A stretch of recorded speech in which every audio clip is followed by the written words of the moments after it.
Hi, everyone. It's Mr. Vallejo. Welcome to science class. Today, I'll be taking a look at population dynamics.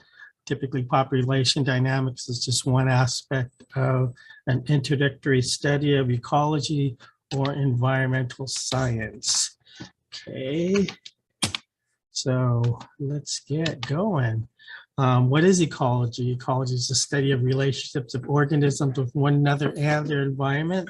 So sometimes we talk about things like predator-prey relationships in ecology. That would be a biotic relationship, or sometimes we talk about the interactions of, say, humans and carbon dioxide in the atmosphere. That's an abiotic interaction because it's an interaction between living things and non-living things. Both of these are topics that we would study in ecology or in environmental science. So we want to see how organisms, on a level larger than an individual. We want to see how those organisms react with each other. And we talked about communities and landscape and populations, and all of those are under the realm of ecology. All righty, so most biology textbooks are actually organized on the basis of the theory of evolution, but in the 1990s, people started to organize biology textbooks based on the levels of organization scheme. This is typically represented by an inverted pyramid, like I have in this diagram here. It says your organisms grouped in progressively more inclusive levels of organization. That's going from the bottom up. So a cell, if you get a bunch of cells together, the cell is a basic unit of life. But if you get a bunch of cells together, you have a tissue. You have many tissues together, you get an organ. You have different organs that work together. It's called an organ system. You and I are made up of many different organ systems. We are an individual in a species. But if you get enough humans together, that's called a population. If you take a look at all the organisms in a certain area, that's called a community. If you take a look at the different communities that an organism, say like a migratory organism might live in, that's called landscape ecology. So for example, if you're looking at the monarch butterflies and how they migrate from one place to another, they might winter in Wisconsin, and they might spend their summer days in California off the coast, even all the way down to Mexico. And so it's going to take a butterfly, it weighs a long time to fly from Wisconsin to Mexico, especially if it goes by way of Oregon and California down the coast. So when we study monarch butterflies, for example, we might study their community in Southern California, and we might study their community in Wisconsin. But when we talk about landscape ecology, that is the both of the communities plus the migratory routes in between. So that's what landscape ecology is. I bet you don't find that in your textbook. So you take a bunch of communities and put them together, what you get is a biome. A biome has a particular precipitation and temperature pattern. Like, for example, the desert is a biome that has a high average daily temperature. It has a high difference between the high and the low temperature. It hardly ever rains in the desert. And so less than, say, 10 centimeters of precipitation during the year is likely. So that's what a biome is. Other biomes are the tropical rainforest, the boreal forest or taiga, the deciduous forest, the grasslands, the savannas. All these are different types of biomes. If you take a look at the ocean, though, the ocean has aquatic ecosystems that are similar to biomes. things like the coral reefs, the open ocean, the rocky shores, the kelp forests. All these are aquatic ecosystems. And if you put all those aquatic ecosystems and all the biomes together, what you get is the area on the earth that has life, and that's called the biosphere. So these are the levels of organization, and here's some verbiage that will help you to understand those different, going from the top down. Now, the biosphere is the area of the earth that can support life. Those biomes have the particular precipitation temperature pattern that determines the climate. The aquatic ecosystem is at a similar level as the biomes. Talked about landscape ecology with the different communities throughout the year and the routes that your migratory organism takes as it goes from one community to another. And then a community has all the populations of all the species in a defined given area. And when we have a population, we're talking about just one of the species. So if you define your area as San Bernardino County in California, you have the human population, and then the community would represent all the living things that would be found in San Bernardino County, California, which actually is larger than some United States. So some states of the United States. So that's a pretty big county, but it would include a study of the human population, but also the population of coyotes, but also the population of hawks. Also, though, it includes plants like grasses. You might look at all the willow trees in San Bernardino County, so that's what makes up the community. Even bacteria can be considered part of the community of that defined area. All right, in population ecology, we study how and why populations do change.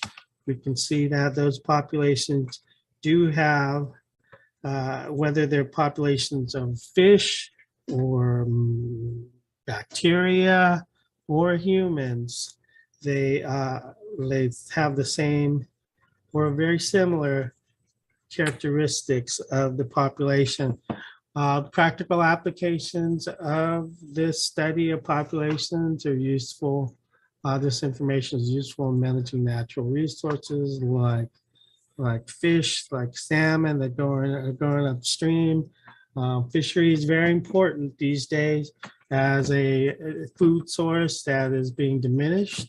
There are parts of the ocean off of Oregon that no longer have a significant amount of commercial fish. Not crazy.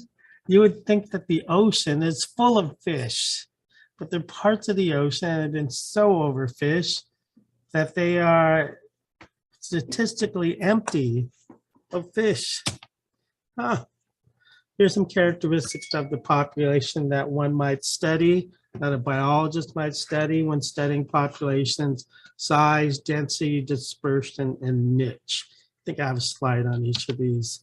Population size here is a California gopher tortoise. Some people call it the desert tortoise. Some of you in the audience live much closer to this guy than I do. There is actually a California desert tortoise refuge in California City. So let's say you took a look at the population of California desert tortoises, gopher tortoises in the Mojave Desert. That might be a defined area, and you would have a certain population size.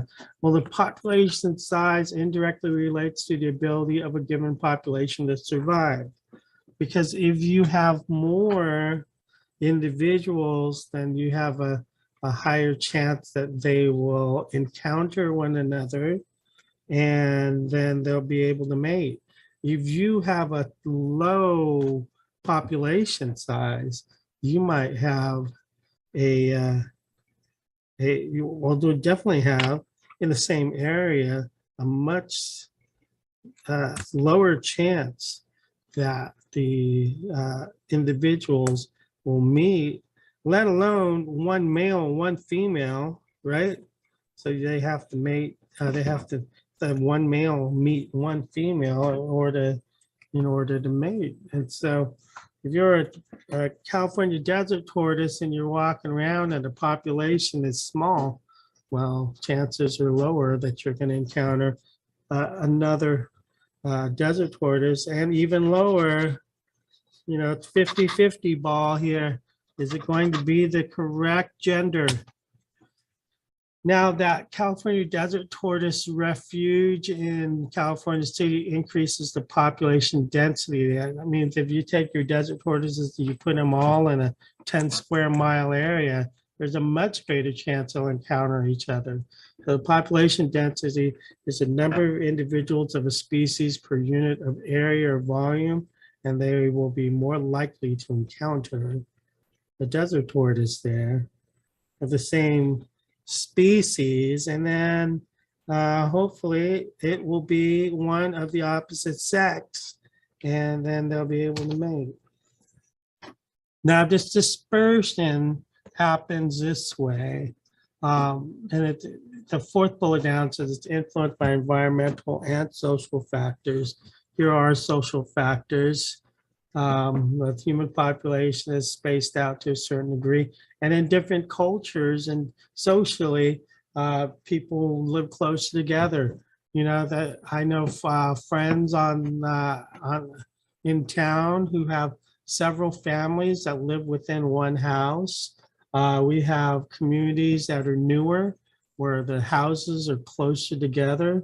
We have communities, parts of the community that are all apartments, so people live much, much closer together, right? And so these are influenced by environmental and social factors, just like in penguins. You can see they're spaced out pretty regularly here. Why don't you see two that are real close to each other? It's the social factors. Going up at the top, the most common is the random or variable dispersion of individuals in the population. That happens. Actually, it's not the most common one, but it's common in the tropical rainforest. The tropical rainforest, TRF, is an example of an area that has random or variable population dispersion. On the other hand, in areas in the tropical rainforest, that you don't have to compete for water. You don't have to compete for sunlight. If you're a plant, you have all the sun you're going to want. You have all the water you need. So a lot of resources you don't have to compete for. So there's going to be a random or variable distribution of organisms in this area. Now, when are they evenly spaced, or when are they uniform? When that happens, when the resources are actually sparse and hard to come by. So if you were to fly from, say, Ontario, California, Las Vegas, Nevada, you would see, if you look out the window, you would see the desert, and the desert is filled with these bushes here. They're called creosote bushes. And these creosote bushes are evenly spaced. Why? Because they are trying to maximize the amount of water that they can get. They also, even in their roots, they put out a chemical which is essentially an herbicide. And so it prohibits other plants from growing around it, so that it can get more water, because then it can soak up the water that's around here, and the other plants, there aren't any other plants. There are no other plants that compete against it. I would start to say the most common way is a clump, because if you think of it like if you think of an seemingly endless desert, there might be spots that have small ponds from a spring, or in that area where you have a spring, Some trees maybe pop up, which provide shade, which makes the temperature more tolerable, and animals are attracted to that.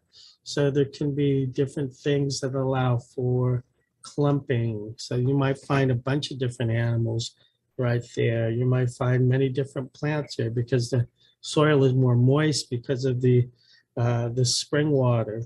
And so is everything just evenly spaced and uniform?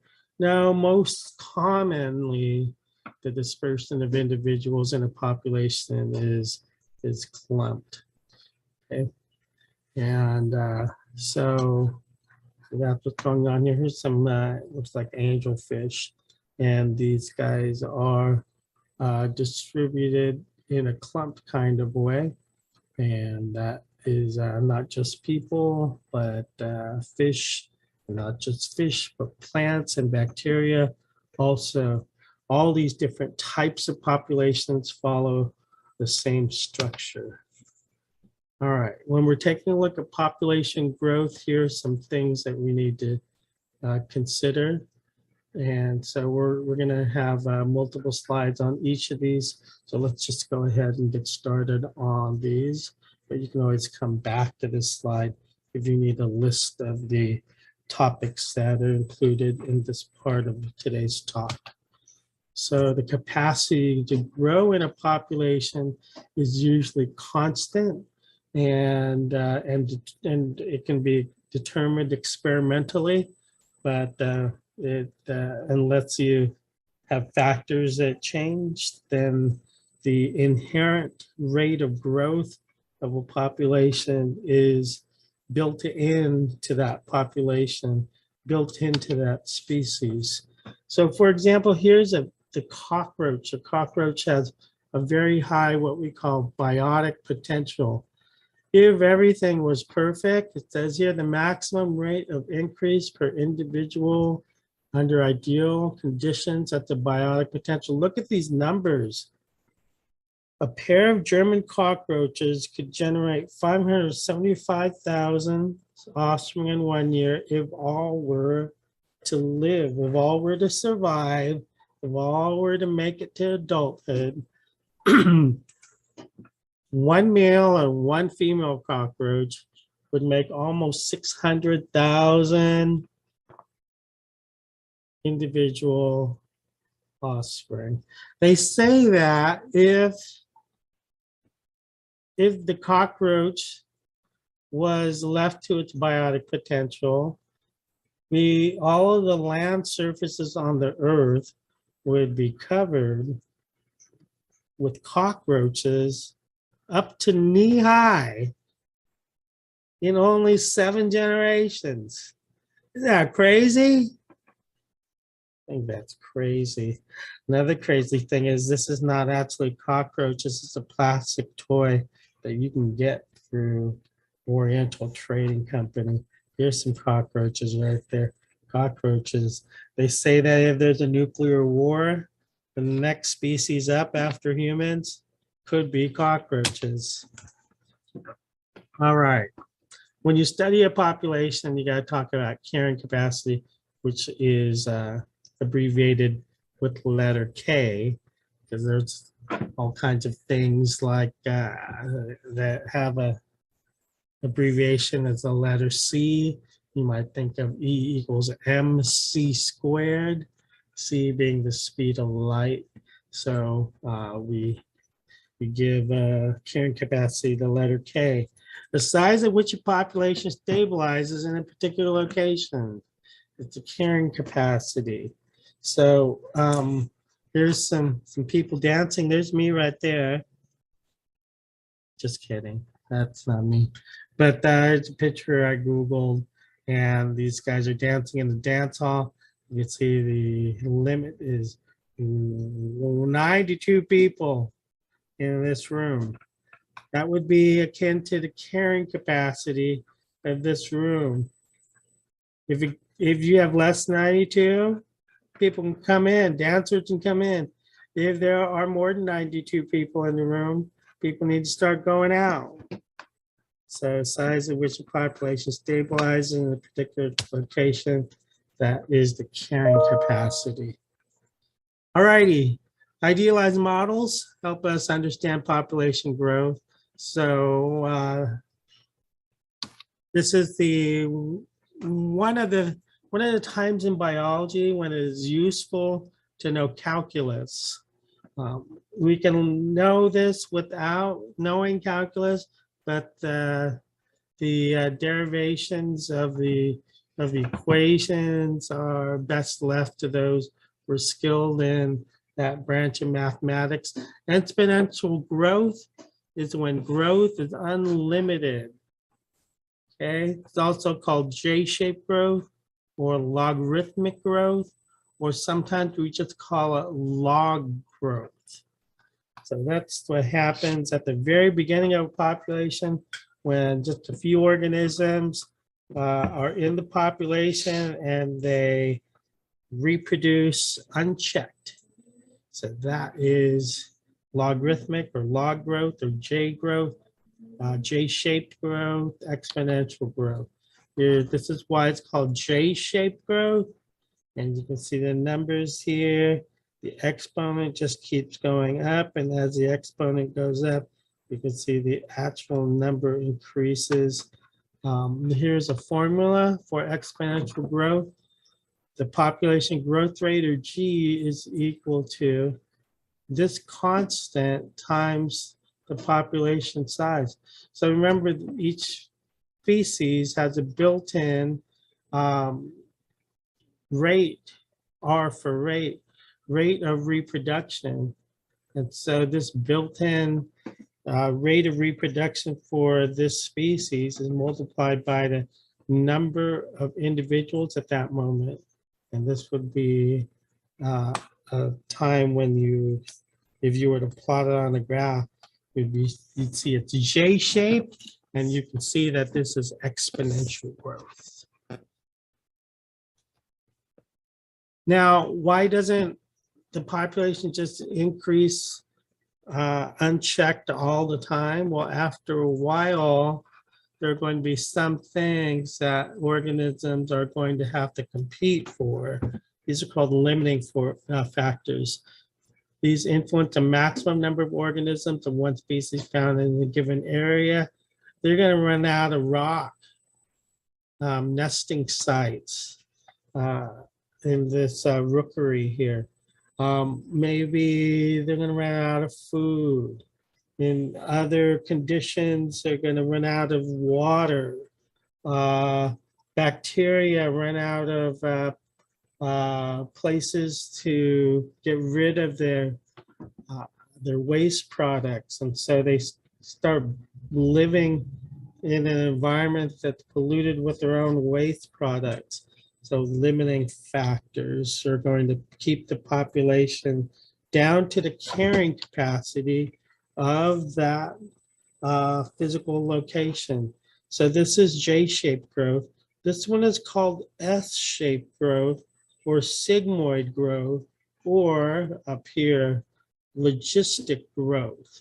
Okay, what you see is because of carrying capacities, instead of going along, and the blue and the red are the same at the beginning, instead of just going with J-shaped growth unlimitedly, then what happens is because of the influence of limiting factors, this line starts to peter out and even out.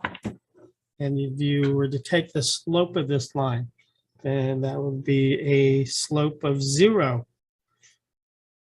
Right, so S-shaped or sigmoid growth. Now there's a different formula that's a variation of the first one. We introduce this new mathematical factor here, K minus N over K. K you already know is the carrying capacity. N you already know is the number of individuals in that population. And so when N is really small compared to K, let's say you're talking about a lake that has room for 1,000 fish, and you only have 5. Well, 1,000 minus 5, what's that? 9,000? No, that's 995. Okay, 5 fish is your actual N, 1,000. So this would be 995 divided by K, which is 1,000, which is a number that is very close to mathematically 1. So when N is really small compared to K, then this approaches 1. Now mathematically, when you multiply any number times 1, you get that number.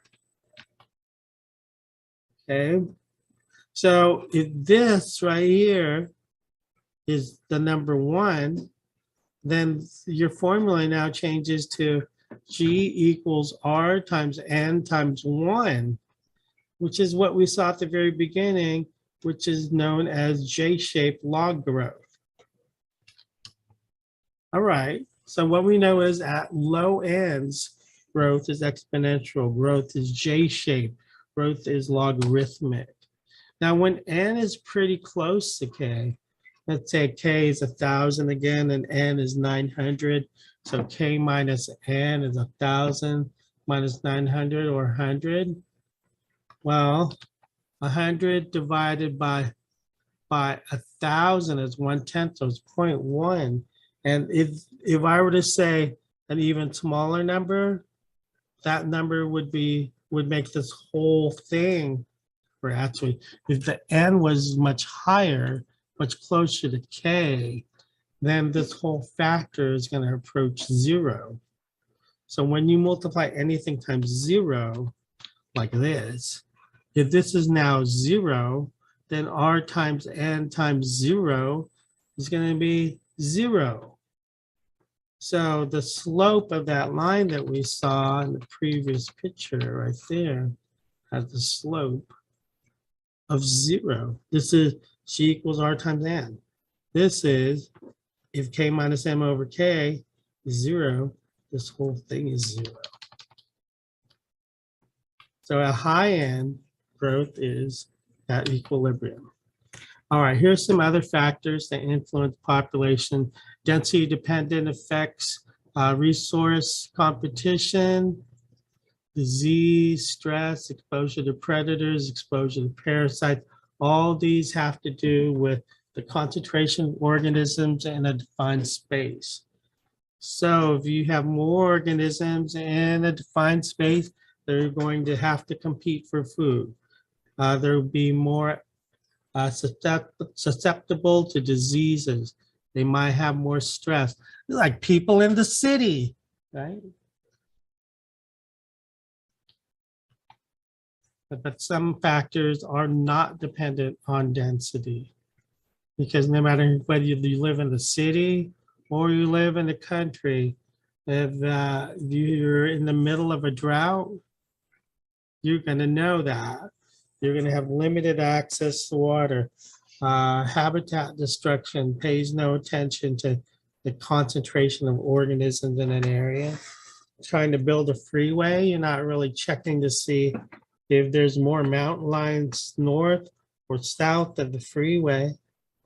If you have a population of strawberries growing in Castroville, California, the self-proclaimed strawberry capital of the world. Also, Oxnard, California is known for strawberries, has the Strawberry Festival.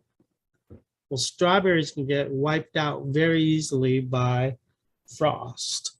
And so it doesn't matter if you have a lot of strawberries in the field or just a few. That frost is going to come and kill a lot of strawberries. There are different strategies species have. There's 2 different strategies that are mentioned here.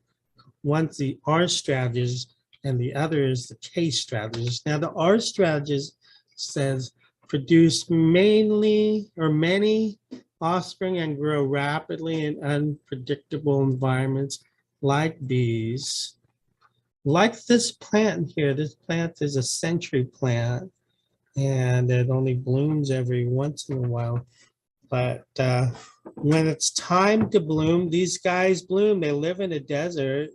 They live in areas with very low precipitation. But when it's time to grow, these guys grow and put out a stem very quickly with flowers within a couple of weeks, because they know that they don't know, but there's a very short window of reproduction, short time window where these guys can form seeds and then reproduce.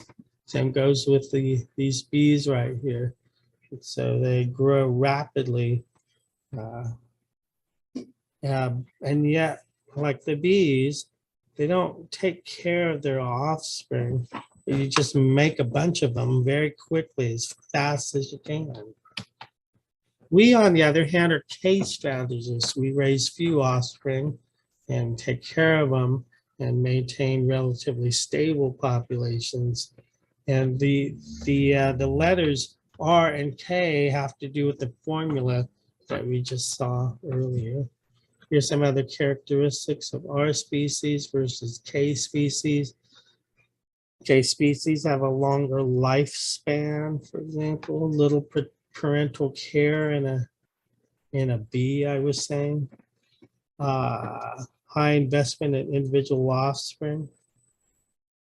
You know, you have bear cubs that hang around for a year. You have human offspring that hang around till they're 18 years old or even longer,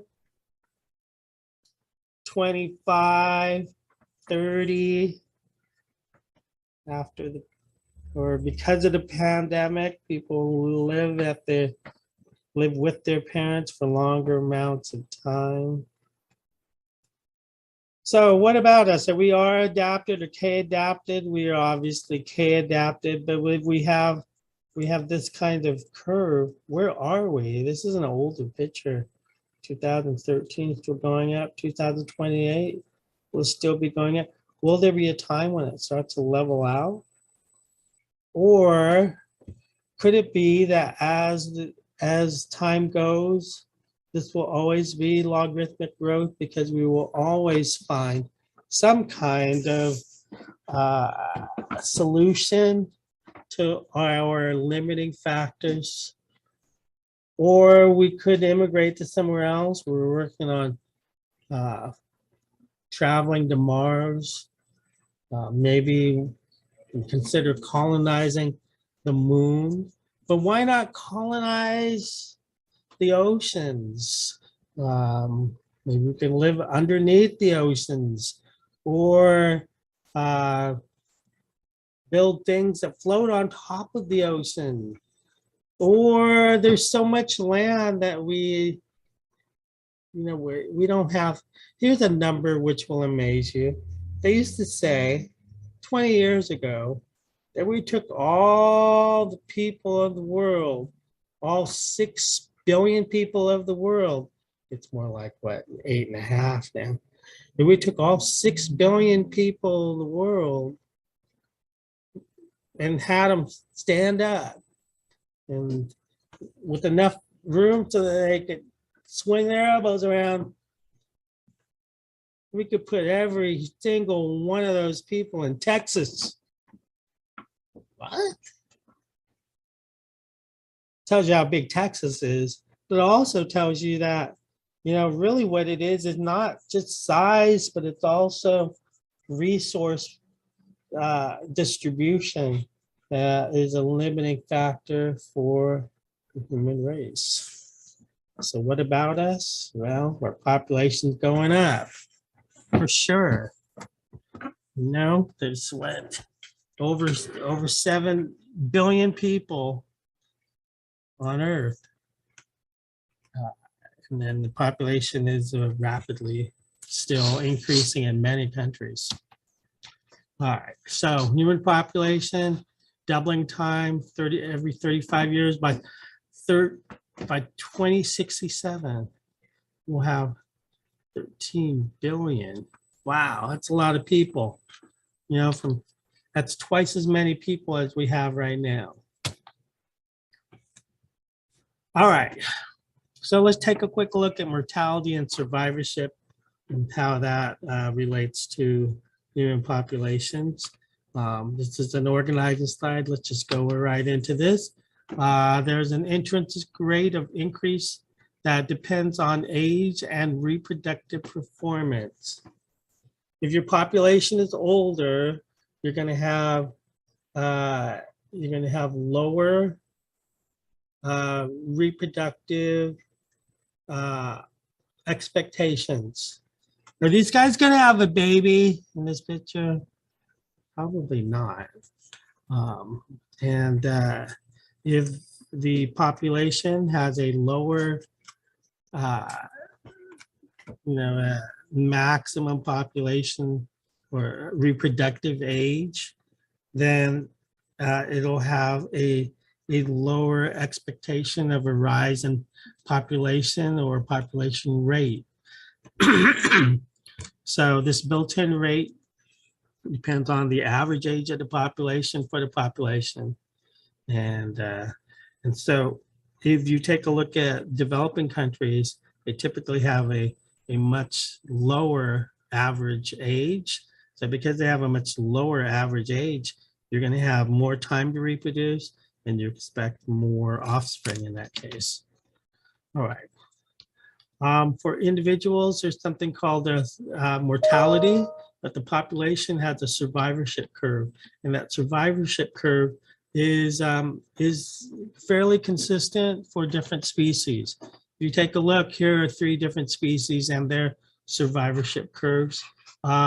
Here's an oyster, and the oyster basically makes as many organisms as it can when it's mating. Make like 5,000 at a time, but most of those are going to be filtered out and eaten by something else, and very, very few are going to make it to adulthood. That's what happens right here. This represents 100% of the organisms that are made.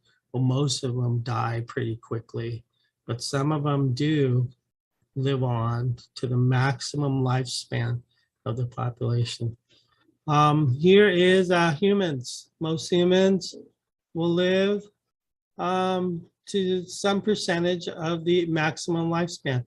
My wife's uncle is 101 years old. Wow. Not many people make it to 100. And I went to his 100th birthday, gosh, 2 years ago. He turned 101 a few months ago. So I remember going to his 100th birthday party, but I also saw him on a 101. Wow, most people do not make it that far. This represents the maximum lifespan. But most people don't die early in life either. Let's say that the average lifespan is 82. Okay, well then some people are in accidents or have cancer, and some people die out. But look, most people are still alive right at this point in their lifespan. But there comes a time when, in this area right here in red, where a lot of people are dying. I remember talking to my mom when she was older. When she was in her 70s, I would call her up once a week at least because I lived 6 hours away. I'd say, "Hey, Mom, how's it going?" She would say, "Hey, do you remember Mrs. Garcia?" I said, "Of course I remember Mrs. Garcia. She's my daughter, my ex-girlfriend's mother." Something like that. And my mom would say, "Oh, she died last week." Well, all kinds of, there was a time when a lot of my mom's friends were just dying off, and that's what's happening right here. You see the slope of this line is pretty steep until there's hardly anyone left, and then here's the maximum lifespan of the species. 113, 115 years old. By the time you guys get there, there'll be a much higher percentage of individuals that make it past 100. Wow. So that's called the type 1 survivorship curve. Oysters are type 3. Squirrels are type 2. Squirrels have us certain amount of squirrels that are born, but they pretty consistently die off. Why? I don't know. Fall out of trees. If they go to my, my backyard, I have 2 Labrador retrievers, and if 2 squirrels get in there, maybe one's going to be left, because my dogs like to play with squirrels. And so there's a, pretty steady decrease in the number of squirrels. And there are fewer and fewer of them that are older and older. Okay, so that's type 2.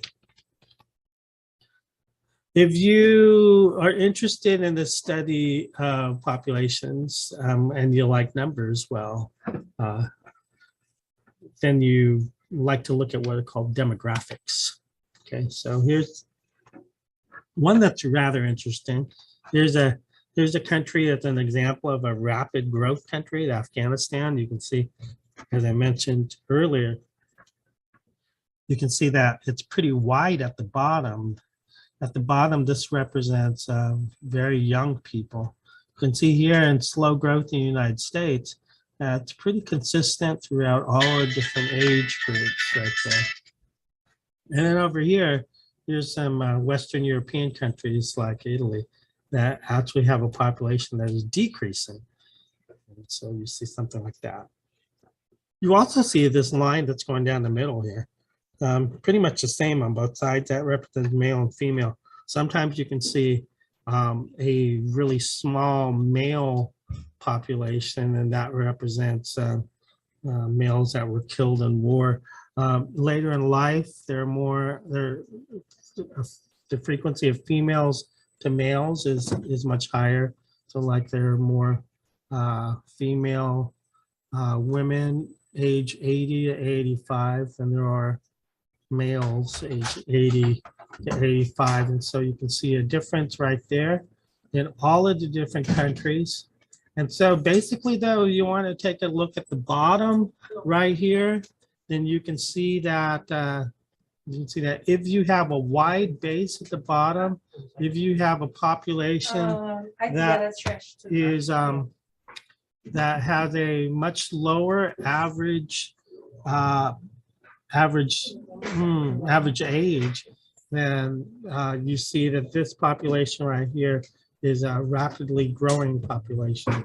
So rapid growth, slow growth, and a decrease right there.